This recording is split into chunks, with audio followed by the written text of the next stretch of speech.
Okay. Ready to jump into another deep dive with me? Always. Awesome. Today, let's tackle something I think we all struggle with, especially, when we're learning a new language, and that is small talk. Yeah. So it's that kind of like chit-chat, seems simple on the surface, but, it can be tricky. It can do, yeah. Yeah. We're going to try to unlock the secrets of small talk today, give you some tools to make it a little less awkward and a little more, Oh, fun. More connecting, exactly. And the material we're using today is the super funny YouTube video from Podcast Speak English. Okay. And basically, we're going to eavesdrop on a taxi ride conversation. Love those. I love those, yeah. Yeah, they're so fun. You ready to hop in the taxi with me? Let's do it. Okay, so picture this. A woman arrives at the airport. Okay. She's just come off a flight from China, and she gets in a taxi. The driver, he assumes she's Chinese, so he tries to make some conversation. Oh. So far, so good, right? Yeah. But that assumption is the first lesson we can maybe learn from this video. Exactly. Right. Right away, I think we can see how it's so important to avoid stereotypes and to just kind of not jump to conclusions, right? He could have just asked, where are you traveling from? Yeah, exactly. It's a really good reminder that even with small talk, Right. that being mindful and respectful is so important. Absolutely. And then as their conversation continues, we can see the driver, he's trying to be friendly, but he makes like a classic small talk blunder. Okay. He says to her, "You don't look very Chinese to me, if you don't mind me saying so." Oof. I know, awkward, right? Yeah, I can feel it. You can feel it. That is such a good example of a well-intentioned comment that can really miss the mark. Totally. And that phrase that he uses, if you don't mind me saying so, Yeah. this is what we call a softener. Oh, interesting. Yeah, it's an attempt to kind of make a potentially sensitive remark more palatable. Interesting. I like that. A softener. Yeah. Yeah. So you're just dipping your toe in the water before you jump in. Yeah, exactly. But even with a softener, commenting on someone's appearance based on their, perceived ethnicity can be super tricky. Yeah, absolutely. Yeah. And it highlights, again, how important cultural sensitivity is. Right. I mean, what might seem like an innocent observation to you Totally. could be really rude or offensive Yeah. to someone else from another culture. Yeah. It's so true. Yeah. And you can see in the video, she's not thrilled Right. about his comment. Yeah. And she very politely clarifies that she's actually from Mexico Okay. and that she was just in China on business. Okay. But then the driver, he asks her, he says, "Excuse me if I'm being a bit nosy, but how old are you?" Okay, another softener, Right? but another potential misstep. Oh, yeah. Yeah. I like that, a misstep. Yeah, and this is a great illustration of how softeners can be used to kind of preface questions. That might be a little bit intrusive. Okay. Excuse me if I'm being a bit nosy, but it's a common way to signal Yeah. that you might be crossing a boundary. Yeah. It's like asking for permission to enter someone's space. Yeah. But even with permission, Wow. asking a woman her age, at least in Western culture. Yeah, Anglo-American culture. Yeah, it's often like a no-no. Yeah, it's a big no-no. Yeah. You just don't do it. You just don't do it. Yeah. And she lets him know, right? Right. But this is where he uses another phrase, which is, "Don't get me wrong." Ooh, that's a good one. Right. Yeah. So it's like a way of clarifying your intentions. It's preventing misunderstandings. Yeah, like hitting the rewind button, being like, "Hold on, that's not what I meant." Yes. Exactly. So he's like, he uses it to explain, he just thought she seemed very young to be doing business overseas. It's kind of a recovery attempt, but you can tell he's flustered. Yeah. And when he's flustered, he uses another interesting phrase, which is, "And what about yourself?" Ooh, interesting. Right. Yeah. So grammatically, not perfect. No. But so common in spoken English, Yes, it's common. Like the formal version would be, "And what about you?" Right. But, yourself sneaks in there. Sneaks in there all the time. All the time. So this is a good point, right? This deep dive is not about learning perfect grammar. Right. It's about understanding how people actually speak. Yeah. How people really use the language. Yes. Imagine you're in that taxi. Yeah. Are you going to say the very formal, "And what about you?" Or are you going to be like, and what about yourself? Totally. Sam. You've got to read the room. Yes. Exactly. You have to adapt your language Yes. to the situation. And that's what makes this video so cool, right? I think so, yeah. It's like authentic everyday English. It really is. Yeah. It's like having a coach in the taxi with you. I love that. Yeah. Right. Yeah. Okay, now, beyond those phrases, Okay. we also get some cool vocabulary and idioms in this video. Okay. So, like, when she tells him where she's going, he says, sure thing. Classic. Yeah. Yeah, sure thing. You know, such a great example of like an informal way to agree or to say, like, no problem. Yeah. It's just that easygoing American like vibe. I love that. And it just conveys like friendliness, casualness.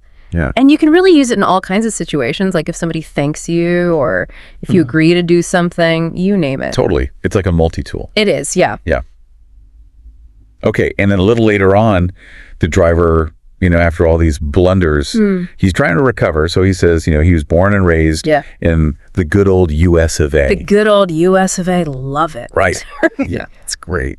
So he's trying to find like some common ground. Right, yeah. But born and raised is a really cool way to emphasize that connection you have to a place. Totally. Right. It goes beyond just saying like where you're from. Totally. It implies that you really belong there. Yeah, that you share experiences. Yeah, like, you know, a sense of like shared experience there. Yeah, totally. You could use it to talk about your hometown. Like, I was born and raised in, you know, fill in the blank. Yeah, exactly. Right. Yeah, and then the good old US of A. Oh, yeah. So classic. Right.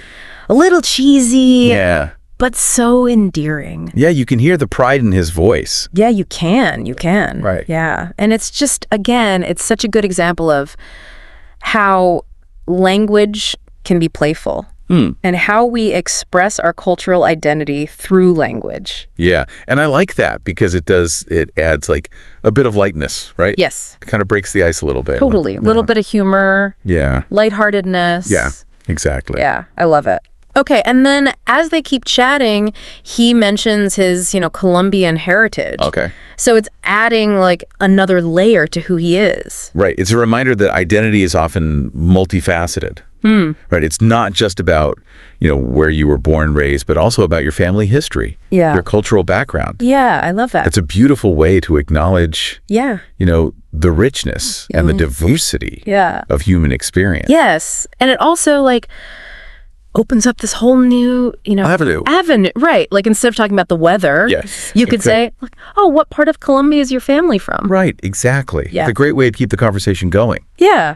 And actually small talk can be like, you know, the entry point. It can be. Into a deeper conversation. Totally. And you can have these like unexpected connections sometimes. Right. But as we saw with that age question, Yeah. not all topics are, you know, fair game. Exactly, yeah. You got to be careful. Be careful. So we've seen how like small talk can be kind of a minefield. It can be, yeah. Even with the best intentions. Yeah. Like you're trying to avoid Right. stepping on the wrong thing. Yeah. You know? That's a great analogy. Yeah. It is. It's like you're walking on eggshells. Yes, exactly. And this video, this YouTube video we're looking at, actually gives some good advice Okay. on how to like navigate those trickier topics. Okay. And it specifically points out, you know, a few things to be cautious about. Okay. Particularly in like Anglo-American culture, like asking about age, income, or marital status. Yeah, those are like conversation stoppers sometimes. They are. I remember when I was first learning English, I asked somebody like how much money they made. Oh, no. And it was like so awkward. Yeah. I had no idea Yeah. that it was considered rude. Yeah, it's one of those things you learn through experience. Right. Or better yet, through a deep dive like this. Exactly. Yeah. Yeah, but asking about income, you know, it can make people feel uncomfortable, put on the spot. It's like you're sizing them up. Yeah. Or trying to like judge their worth. Yeah. Based on how much money they make. It's like you're asking them to tell you their secret. Exactly. They're not cool. Not cool. Okay, so what about, you know, marital status? Yeah, marital status can be really sensitive too. Okay. You know, especially if you've just met somebody. Right. Asking them directly if they're married can come across as, you know, way too personal. Okay. It's like you're already, you know, planning their wedding Right. before you even know their last name. Okay, so then what are some safer ways? Okay, well, to approach those topics, to avoid, to avoid that crash landing. crash landing. Yeah. So instead of like asking directly about marital status, you could say something like, do you have family in the area? Okay. Kind of opens the door. Yeah. Right. Yeah. For them to share, if they have a partner or kids or whatever. Yeah. But it doesn't put them on the spot Yeah. to, reveal that information. I think they have a choice. They have a choice. Yeah. Exactly. Yeah, I like that. Yeah. And then if they do mention a partner or spouse or something, Okay. you can naturally follow up. Right. Right. Yeah. You'd be like, oh, what does your partner do? Or, do your kids go to school here? Yeah, it's like a more natural. It's much more natural. Yeah. Exactly. It's like you're building a bridge. Yes. A little bit, right. You are. Instead of just like jumping right in. yeah, like forcing it. Forcing it. Yeah. Exactly. Yeah. I like that analogy, the bridge analogy. And one of the, the building blocks of that bridge is repetition. Repetition. Yeah. And this YouTube video does a great job of using repetition to help you, learn the phrases and the vocabulary. Like, they play the conversation. They do, yeah. Multiple times. Yeah. Focusing on different aspects each time. Exactly. Vividly. Yeah, it's like, when you hear a song on repeat. Totally, yeah. The more you hear it, the more it gets in your head. Yes, exactly. Okay. Yeah, and I was thinking, it's like learning a dance routine. Yes, exactly. It is. You start with the individual steps. The basic steps, you put it all together. Yeah, you put it all together. Yeah, I love that. And with each repetition, like, the language, it becomes more familiar. Yeah. It's easier to understand. It's like exercising a muscle, right? The more you use it, the stronger it gets. I love that. And that's a good point, right? Because, learning a new language, especially, as an adult, it can be tough. It can be challenging. Right. Yeah. So it's like, it takes courage. It does, yeah. To be vulnerable and to make mistakes. Totally. But I think, like, everybody feels that way. They do. When they're learning a language. It's a universal experience. Yeah. I love that. It's like a secret club. It is, yeah. Where everybody speaks, like... The language of perseverance. Yes, exactly. Yeah. Perseverance and, willingness to try. I love that. And the rewards are worth it. They are. They're worth it. The ability to connect with people from different cultures. Yeah. To understand their perspectives. Yeah. To experience the world, through a new lens. Totally. That's the magic of language learning. Get a treasure chest. Full of goodies. Full of goodies. Okay, so as we continue, diving into this taxi conversation, I'm struck by how well this video integrates the vocabulary building. Yes, with the cultural insights. Totally. They don't just throw a list of words at you. You know what I mean? It's like they really weave it together. They weave them into the fabric of the conversation. I love that. The fabric of the conversation. Yeah, it's like learning to cook by actually making a dish, right? Yes, exactly. Yeah. Instead of just reading the recipe. Exactly.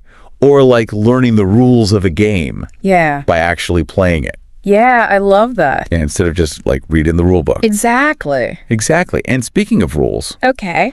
One of the recurring things we've seen in this conversation is how important politeness is, in Anglo-American culture. It's like the oil it is. that keeps the social engine running smoothly. Keeps things running smoothly. Yeah. And it's reflected in the language we use. Exactly, yeah. All those softeners and qualifiers we've been talking about.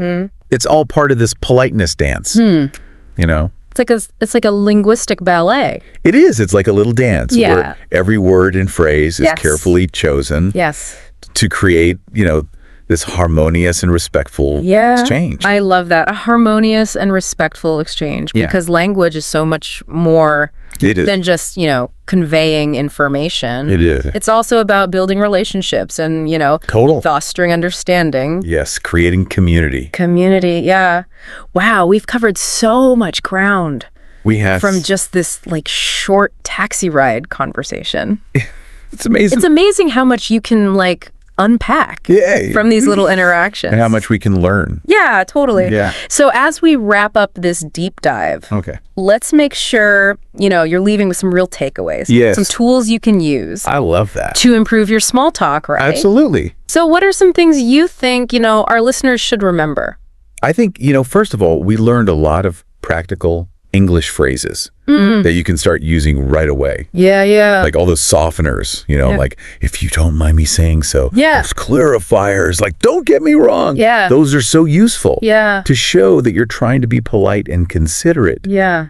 In your communication. Yeah, it's like those little subtle cues that can make a big difference. They do. Yeah, and don't forget that. And what about yourself? Oh, yes. Yes. It's you. Even though it's not, like... Not perfect grammar. Perfect grammar, but so useful. It's so common. Yeah, exactly. Yeah, so I think another really crucial takeaway is that, cultural awareness, we saw how, what might be polite in one culture is totally off limits in another. Yeah, the age question. The age question, yeah. Like, perfect example. Like a universal language learning experience. Right. Like, we've all had those moments where we've, like, stepped on a cultural landmine. Oh, so true. And felt really embarrassed. Yeah. But, it happens. It happens, yeah.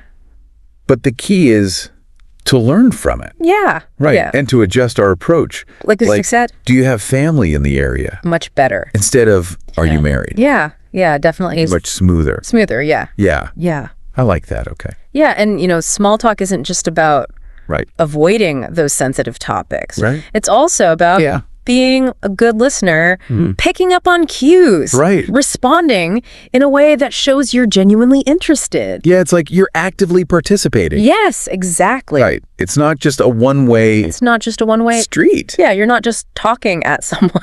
Yeah, exactly. It's like a dance. It is. It is where you're like responding to your partner. Sometimes you lead. Sometimes you lead. Sometimes you follow. Sometimes you follow, exactly. And you have to kind of sense. You got to sense the rhythm. Yeah, exactly. Yeah. And the power of repetition. The power of repetition, yeah. We talked about that. We did. This video does a great job of showing us that. Yeah, it does. It's like, when you first hear a song, you're like, what is this? What is this? I don't get it. And then you hear it again, you're like... Yeah, and then you're like, okay, I'm starting to get it. Get it. And then before you know it... I'm singing along. You're singing along. Yeah, exactly. But before we say goodbye... Okay. I want to leave you with something to think about. Okay, I like it. Okay. So we've seen how even just this, short taxi ride can be like a microcosm. A microcosm, yes, of cultural exchange. Yeah, I love that. But think about this, like, how can understanding the nuances of small talk, like the phrases we've learned, the cultural sensitivity, the art of listening, how can that help us build stronger connections with people in our everyday lives? Such a good question. Right. And avoid misunderstandings. It really highlights how valuable the skills that we develop through language learning are. Totally. Not just for travel or for speaking another language, but for all of our interactions with other people. Like a superpower. It is a superpower. Yeah, that helps us connect on a deeper level with anyone. Right. No matter where you are. No matter where you are. Yeah. And that is so cool. So keep practicing. Keep exploring. Keep those conversations flowing. Keep those conversations flowing. And you never know. You never know. What amazing connections. You'll discover. You'll find. Yeah. And on that note, that's our deep dive. I love it. Into the fascinating world of small talk. Thanks for joining us. Thanks for having me.